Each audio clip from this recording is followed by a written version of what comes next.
باسی صاحب مجھے بتائیے گا، تلسی گیبٹ کے دورے بھارت کامیاب رہا؟ تلسی گیبٹ صاحبہ کامیاب اور ناکام کا جو یہ دو الفاظ ہیں بڑے مشکل ہیں، کیونکہ دورہ تو بہرحال دورہ ہوتا ہے اور اچھا دورہ تھا میرے خیال میں، بڑی آؤ بھگت ہوئی، بڑا زبردست استقبال کیا گیا، ریڈ کارپٹ بچھایا گیا ان کے لیے. لیکن میں مبارکباد تو دیتا ہوں بھارت کو کہ جو کام کرتے ہیں اپنے طور پہ ٹھیک ہی کرتے ہیں اور آرگنائز طریقے سے کرتے ہیں. اب یہ رئیسینہ ڈائلاگ جو ہوا ہے، جو ہر سال ہوتا ہے، یہ منسٹری آف ایکسٹرنل افیئرس کرتی ہے اور وہاں پہ ایک تھنک ٹینک کے ساتھ کولیبوریٹ کر کے وہ کرتے ہیں. یہ 2016 سے شروع ہوا تھا. پہلا میں نے اٹینڈ کیا تھا، میں وہ زمانے میں وہیں تھا. تو پہلا جو ان کا رئیسینہ ڈائلاگ جو شروع ہوا تھا میں نے وہ اٹینڈ کیا. لیکن اس کے بعد سے اب یہ میرے خیال میں نواں ہے. تو اس میں بڑے اچھے پوری دنیا سے لوگ آئے ہوئے تھے اس ڈائلاگ میں. ہمارے ہاں بھی ہوتے ہیں نا ڈائلاگ، کوئی کیسے ہوتے ہیں، وہی اسپیکرز بار بار آ جاتے ہیں، وہی تھیمز بار بار آ جاتی ہیں. کوئی انوویشن نہیں ہے ہمارے یہاں، اور آؤٹ کم بھی کچھ کریٹیو تھنکنگ نہیں ہے نظر آتا. اور پھر اتنی لیک آف کوآرڈینیشن ہوتی ہے کہ پرائم منسٹر کوئی بیان دے دیتے ہیں اور آرمی چیف کوئی بیان دے دیتے ہیں. یہ 2022 سے ہم نے دیکھا تھا. تو اس قسم کے کام کم سے کم بھارت میں نہیں ہوتے. اور پھر وہاں تھنک ٹینکس کا کلچر بڑا زبردست بن گیا ہے. ہمارے یہاں تھنک ٹینکس جو ہیں سو کالڈ، وہ تو بس ایونٹس مینیج کرتے ہیں. ایک سیمینار کروا دیا، وہی چہرے بار بار، کوئی کانفرنس کروا دی، وہی چہرے بار بار، کوئی جدت نہیں. لیکن بھارت میں دیکھیے نا، اس دفعہ جو اس سال پچھلے ہفتے جو ڈائلاگ ہوا ہے، اس میں نیوزی لینڈ کے پرائم منسٹر چیف گیسٹ تھے. اس کے علاوہ پوری دنیا سے لوگ آئے ہوئے تھے اور تقریباً 20-25 کے قریب جو انٹیلیجنس چیفز تھے وہ بھی آئے ہوئے تھے. اور ان کا ایک سیپریٹ کنکلیو بھی ہوا، میٹنگ بھی ہوئی، جس میں تلسی گیبٹ نے بھی شامل تھیں. کیونکہ تلسی گیبٹ ڈائریکٹر ہے نیشنل انٹیلیجنس کی، اور نیشنل انٹیلیجنس کا مطلب یہ ہے کہ 18 جو انٹیلیجنس ایجنسیز ہیں وہ ان کے انڈر ان کو رپورٹ کرتی ہیں. تو یہ بڑی امپورٹنٹ شخصیت ہے اس حوالے سے. لیکن تلسی گیبٹ کو انہوں نے جہاں اجیت دوول سے ملاقات ان کی ہوئی، وہاں انہوں نے ڈیفنس منسٹر سے ہی ملاقات کی. اس طرح ڈاکٹر جے شنکر جو ان کے ایکسٹرنل افیئرس منسٹر ہیں ان سے ملاقات کی. اور پھر ان کی کال مودی پہ بھی ہوئی. اچھا، مودی صاحب سے ملاقات تو بھی جب مودی صاحب گئے تھے امریکہ کے دورے پہ 13 فروری کو میرے خیال میں، تو اس دورے میں بھی تلسی گیبٹ نے ملاقات، کیونکہ یہ ہندو ہیں اور تو یہ توقع رکھی جا سکتی ہے کہ ان کا ایک سافٹ کارنر تو ہے بھارت کے لیے اور یہ نیچرل ہے. But hats off to her, کیونکہ بھارت میں انہوں نے بہت سے انٹرویوز بھی دیے اور ہر انٹرویو میں ان سے یہ پوچھا گیا کہ پاکستان کے متعلق جو دہشت گردی ہوتی ہے اس کے بارے میں کیا خیال ہے. لیکن تلسی گیبٹ نے پاکستان کا نام نہیں لیا. انہوں نے بڑے طریقے سے اپنے آپ کو بچا کے کہ اگر میں یہاں پہ پاکستان کی بات کروں، رائٹلی سو کہ وہ مناسب نہیں ہوتا ان کے لیے، کیونکہ اب وہ امریکن نیشنل ہے نا، اور ایک ادارے کو ریپرزینٹ کر رہی ہیں. وہ ڈائریکٹر نیشنل انٹیلیجنس ہیں، وہ اپنی پرسنل حیثیت میں نہیں آئی ہوئی تھیں، وہ ایک آفیشیل حیثیت میں آئی ہوئی تھیں. تو ان کے بریف میں یہ شامل تھا کہ پاکستان کا نام نہیں لینا. اگر آپ کو بھارت کا میڈیا بہت تنگ بھی کرتا ہے، آپ کو پرووک کرنے کی بھی کوشش کرتا ہے، آپ کو اس طرف لے کر جاتا ہے جہاں پہ پاکستان کو کنڈیم کرنا شاید وہ چاہتے ہوں کہ وہ آپ کنڈیم کریں، لیکن انہوں نے پبلکلی پاکستان کو کچھ نہیں کہا. یہ ممکن ہے کیونکہ جو بھارت کی رپورٹس آ رہی ہیں ان کے مطابق بھارت نے کشمیر کا معاملہ بھی اٹھایا تلسی گیبٹ کے ساتھ، اور یہ بھی وہ جو الزامات ان کے لگاتے رہتے ہیں پاکستان، وہ بھی اپنے ریپیٹ کیے، so called cross border terrorism. اب تلسی گیبٹ نے کیا جواب دیا ان باتوں کا میٹنگز کے اندر وہ تو ہم نہیں جانتے، ہماری رسائی اندر میٹنگ تک نہیں ہے. کاش میرے پاس کچھ ہوتا، بگ میں لگا دیتا، لیکن ایسا ہمارے پاس کوئی ہے نہیں کہ ہم جان سکیں. لیکن یہ ضرور ہے کہ بھارت کی اپنی رپورٹس کے مطابق یہ جو تھے ایشوز اٹھائے گئے.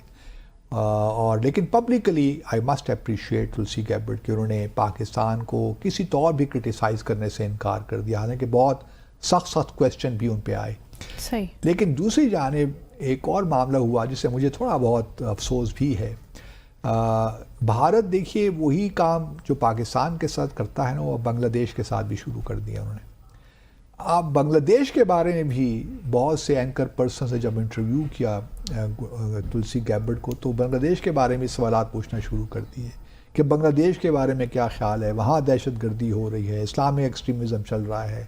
اس پہ بھی تلسی گیبرڈ کو تھوڑا بہت احتیاط سے کام لینا چاہیے تھا, لیکن وہاں انہوں نے تھوڑا کرٹیسائز کر دیا بنگلہ دیش کو. حالانکہ یہ مناسب نہیں ہوتا کہ آپ کسی ایک دورے پہ جا رہے ہیں بالکل اور کسی تھرڈ کنٹری کو آپ کرٹیسائز کر رہے ہیں, جہاں پاکستان کے بارے میں انہوں نے بڑی احتیاط کا مظاہرہ کیا اور کچھ مایوسی بھی ہوئی انڈینس کو کہ انہوں نے کھل کے پاکستان کی تو تنقید کا نشانہ بنایا, لیکن بنگلہ دیش کے بارے میں انہوں نے قدر یہ کہا کہ جی ہمیں پریزیڈنٹ ٹرمپ جو ہیں وہ جو اسلامسٹ ہیں, اسلامسٹ کا لفظ انہوں نے استعمال کیا. حالانکہ وہ صرف دہشت گردی بھی کہہ سکتے تھے, یہ دہشت گردی کو مذاہب کے نقطہ نظر سے دیکھنا بھی کسی طور مناسب نہیں ہے. یہ غلط ہے. تو اسلامسٹ ایکسٹریمسٹ اور اسلامسٹ ٹیررسٹ اس قسم کے الفاظ استعمال کرنا کسی طور یہ مناسب نہیں ہے. تو بنگلہ دیش کے بارے میں انہوں نے کہا کہ پریزیڈنٹ ٹرمپ از کنسرنڈ کہ جو مائنورٹیز کے بنگلہ دیش میں جو کچھ ہو رہا ہے. تو یہ بھارت نے ایک اور بنگلہ دیش پہ نیریٹو بنانا شروع کیا ہوا ہے, بڑے عرصے سے ہم جانتے ہی ہیں. اب اس میں سچائی تو ہے نہیں, کیونکہ ہم جانتے ہیں بنگلہ دیش میں ایسی چیز نہیں ہو رہی, اور بنگلہ دیش کے جو چیف ایڈوائزر ہیں انٹرم وہ بار بار یہی کہہ رہے ہیں ڈاکٹر محمد یونس کہ ایسی کوئی بات نہیں ہے. انیشل پیریڈ میں اگست کے مہینے پچھلے سال جب بھی ریولوشن آ رہا تھا, اسٹوڈنٹ ریولوشن, اس زمانے میں اگر اکا دکا واقعات ہو گئے تو اس کو آپ یوں پیش نہ کیجئے کہ اس کو حکومت کی پذیرائی حاصل ہے یا سپورٹ حاصل ہے. ہم تو مائنورٹیز کو پروٹیکٹ کرتے آئے ہیں اور کرتے رہیں گے. تو یہ تلسی گیبرڈ کا ایک اچھا وزٹ تھا. اب دیکھنا یہ ہے کہ پاکستان کب آتی ہیں. یہ بھی امپورٹنٹ ہے کیونکہ بائیڈن صاحب کے زمانے میں تو جو تعلقات کی نوعیت تھی اتنی اچھی نہیں تھی. جی پریزیڈنٹ بائیڈن نے تو ہمیں کوئی لفٹ نہیں دی, بلکہ خود کیا نہ کبھی فون کیا, نہ اپنے سیکرٹری خارجہ کو کبھی بھیجوایا, اینٹونی بلنکن کو ہی پاکستان نہیں آیا 4 سال. تو ہمارا وہ ہائی لیول پہ انٹریکشن نہیں ہو سکا. ڈپٹی سیکرٹری لیول پہ شاید آئی تھیں ان کی, لیکن وہ بھی بس ایک تھا, لیکن اس کے علاوہ کوئی انٹریکشن نہیں. اب ہم امید کرتے ہیں کہ ٹرمپ کے زمانے میں, ٹرمپ صاحب کے اگلے 4 سال میں کچھ ہم ایسا کریں گے جس سے پاکستان اور امریکہ کے جانب درمیان ایک انٹریکشن کہیں راستہ کھلے, وہ کہ بہت مشکل لگ رہا ہے. لیکن کھلنا چاہیے, لیکن اس کو ہرگز اس طرح پیش نہیں کرنا چاہیے کہ ہمارے جو چین کے ساتھ تعلقات ہیں ان پہ کسی قسم کا اس کی کاسٹ پہ ہو, یا اس پہ کسی قسم کا کسی شک پیدا ہو, شک و شبہات پیدا ہوں. کیونکہ یہ بات ہمیں یاد رکھ لینی چاہیے کہ, اور ہم پہلے بھی یہی کہتے رہے ہیں کہ پاکستان اور چین کے تعلقات وہ بہت اہمیت کے حامل ہیں اس وقت ہمارے لیے, بلکہ بہت عرصے سے. اور ہماری جو ایک تعلق کی نوعیت بنی ہے وہ اسٹریٹجک نوعیت ہے, اس کو ہم کیجولی نہیں ہینڈل کر سکتے.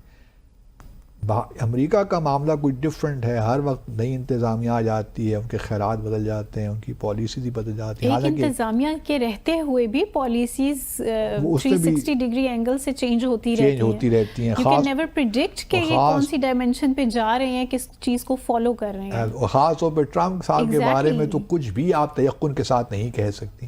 وہ تو ایسا معاملہ ہے کہ آج اگر وہ آپ کی جانب دیکھ رہے ہیں, ہاتھ ملا رہے ہیں, بغل گیر ہو رہے ہیں, تو کل آپ صبح اٹھیں اور آپ کو کوئی ایک دھمکی مل رہی ہو ٹرمپ کی جانب سے. یہ جو ہے نا, یہ طریقہ ہے ڈیل کرنے کا کہ آپ کوئی اچھی بات بھی کہہ دیں, پھر پریشر بلڈ کرنے کے لیے کچھ اور بات مطلب انپریڈکٹیبل رہیں, تاکہ جو آپ کا انٹرلیکیوٹر ہے وہ گیس ہی کرتا رہے کہ ان کی پالیسی آخر ہے کیا. یہ بڑا اچھا طریقہ ہوتا ہے, لیکن وہ وہی ممالک افورڈ کر سکتے ہیں جن کے پاس پاور ہوتی ہے, جو اس پوزیشن میں ہوتے ہیں کہ وہ دونوں طرف کھیل سکیں اور آپ کو ڈیفینسو پہ لائیں. پاکستان جیسا ملک جہاں پہ ہمارے پاس اسپیس بہت کم ہے, وہاں پہ ہم یہ کام نہیں کر سکتے. تو اس لیے کوشش یہی ہونی چاہیے کوئی راستہ نکالیں. ہمارے سفارت خانہ جو واشنگٹن میں ہے ان کے لیے ایک بہت بڑا چیلنج ہے کہ وہ کس طرح ریچ آؤٹ کرتے ہیں. اس کو بیلنس آؤٹ کرنا ہوگا. یہ جو وزٹ تھا تلسی گیبرڈ کا, کیا پاکستان کی جانب سے ہماری خواہش ہوگی, لیکن یہ میں دعا تو یہی کرتا ہوں کہ وزیر اعظم شہباز شریف صاحب کے وائٹ ہاؤس نہ پہنچ جائیں وہ کیوں؟ بڑا مشکل ہو جائے گا ہینڈل وہ کرنا. کیوں؟ I doubt he would be able to handle it, frankly speaking. I have my strong